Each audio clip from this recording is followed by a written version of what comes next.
আসসালামু আলাইকুম, সবাই কেমন আছেন? আশা করি ভালো আছেন। দেখেন রাত্রে এখন সবজি খিচুড়ি করব, তার জন্য কপি, আলু, চিচিঙ্গা কাটি নিলাম আর এখানে চালটা ধুয়ে রাখলাম।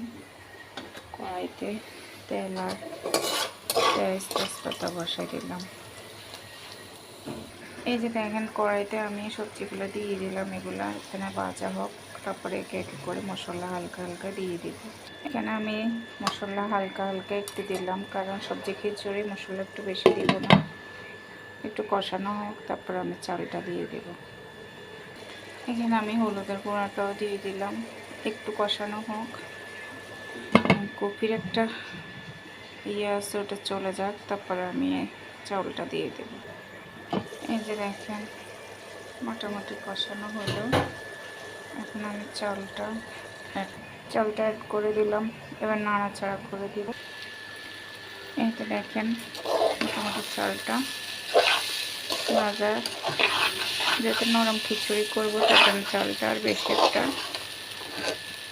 ভাজা করব না। এখন আমি পানিটা দিয়ে দেব। এই যে পানি একদম ডোবা ডোবা পানি দিছি, যেহেতু পাতলা নরম খিচুড়ি করবো। আর এখানে কাঁচামরিচ 4-5টা দিয়ে দিলাম। আর এখন আমি ঢাকনাটা চাপাই দিই। এই তো দেখেন এর পাকে আর কিছু দেখাইলাম না, খিচুড়ি রান্না শেষ। এই তো